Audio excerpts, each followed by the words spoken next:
Hey everybody, welcome back to Video Game. So, Targon, you know what time it is. It's time to take another tour through the video game trap house known as Super Sega FPGA, except now it's a completely different project. Old Alejandro, the hardest working man in FPGA gaming development, is back, and he has, I kid you not, a brand new console that he's going to be trying to launch on Kickstarter.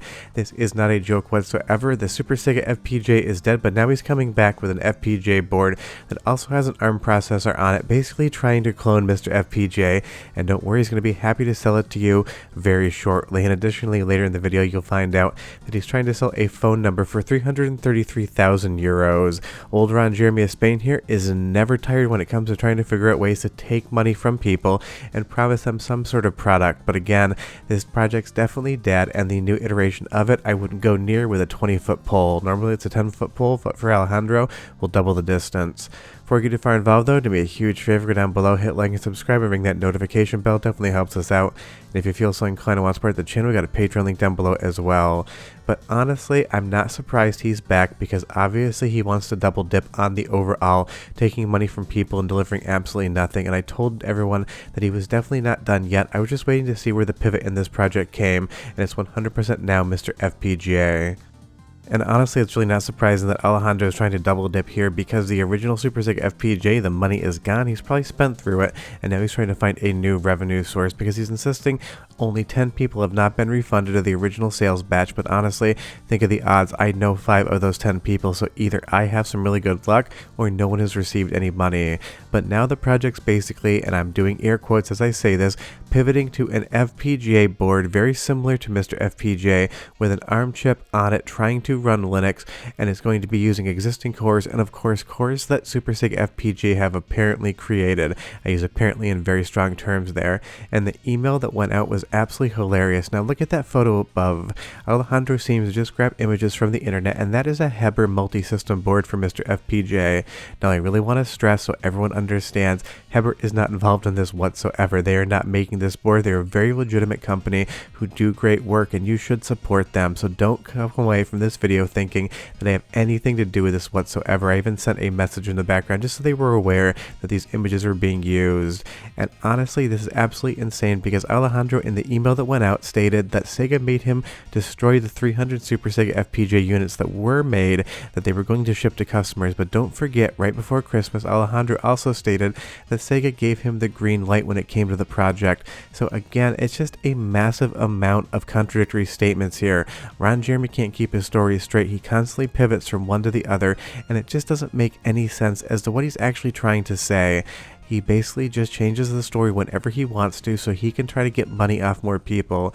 But at least we got a hilarious video of him parrying the US president here back and forth with himself in front of that definitely still selling Lamborghini. And that's funny too. He was been selling that Lamborghini to pay people back this whole time, and said he couldn't pay anybody back before he had sold the Lamborghini, but now he's leaning up against it in a parking lot. He clearly hasn't sold it, and that's because he clearly hasn't paid anybody back that's actually put money into this project. Because again, there's only 10 people waiting for refunds. I know 5 of them. The only person I know who has received a refund is a very well-known name in the community, and it's probably because he wanted to have some sort of quote-unquote evidence of having sent refunds out, so that person couldn't say, well, I didn't get mine. But we get comedy gold here, or at least comedy bronze, or comedy alchemy when you try to turn shit into gold, because Alejandro is just hamming it up on camera, and we always have to love something like that. He's got his beer, he's got his pack of smokes, he's got his khaki pants on, he's got that beautiful haircut, some real Vince Neil energy going on here. He even has a jacket with a velvet lapel on it, and that is the man we all know, love, and remember from the original Super Sega project, which is now dead. And I can't stress enough just how funny this is to say, only like 5 months later, the original Super Sega FPGA project that was definitely 100% real, no it was not, and definitely 100% manufactured and ready to ship to customers until Sega made them destroy them. Absolutely not as well. And he's moving from the Ultra Scale Plus chipset, an expensive one that was about 50 times the price of what he was actually pre-ordering the consoles for, to an existing chipset like MiSTer FPGA. So he's probably talking about a Cyclone 5 on the board, as well as some ARM cores which are built into the Cyclone 5. Now technically, theoretically, this would be a much easier project project to do because pretty much any Chinese company could source these parts and basically make a clone of the MiSTer FPGA board, or more specifically the Thoracic DE10 Nano board. That wouldn't be difficult for any reasonable person with a background in business and engineering to get done, but we're talking about Alejandro, a man whose background is basically just in going on camera and making a fool out of himself, smoking cigarettes, eating shrimp and potatoes, and sometimes pretending to appear in a hospital bed. He is an actor, he is a taxi driver, and there's nothing wrong with those professions. Plenty of people out there do them and do them well, make a good living, and deserve respect, but Alejandro is just basically a prototype human being not fit for mass production. But when he showed off the original quote-unquote Super Sega FPGA PCB to Ian Lee, and big thanks to him again for being part of this entire process, there was basically nothing on the board. It would never run, and we had confirmed that so early. But now he could probably at least show a PCB on Kickstarter that would have a Cyclone 5 chip on it with a couple other things around it and claim that it worked, because that is a known quantity. Pretty much any manufacturer out there, China or otherwise, could produce something that would look like a PCB, but again, MiSTer FPGA is not its hardware, it is its software. He's trying to clone something like a MiSTer FPGA and charge 2 to 250 euros for it. Well, we know now with Taki Udon and Retro Remake's excellent clone boards that you can do it well underneath that. So even if this was a true project and it did exist, why would anyone give Alejandro this money to do it versus the existing options we have on the table today that we know 100% work, I have reviewed as of others, and we can stand behind and say it's an excellent project worth your money. The only thing Alejandro is worth is comedy gold. And again, he uploaded another video to the Super Sega FPGA channel, and I'm not even really sure what to make of this. It's just him picking up somebody in a taxi and pretending that he doesn't know the person, but clearly he seems to have some relationship to it. It almost seems like a slow speed abduction video, because in the end, if this was a real taxi driver, Alejandro starts rubbing and touching his leg, and if that was just a stranger, there would probably be a very big fight in the car. I definitely at least think that it is one of the strangest things, again, that he's uploaded, and that really is saying something. But this is the absolute absurdity of this entire storyline. Alejandro is never going to quit, and he has a new idea to try to get money off people again. It's like some shaky camera Cloverfield business right now. He finds this man standing here completely still with his hat pulled down over his face, so clearly he won't appear on camera. He tries to get into the front seat, and Alejandro pushes him back and tells him to get in the back, probably because his friend wasn't in on the joke enough and he didn't realize he was supposed to actually pretend to be a passenger in a taxi.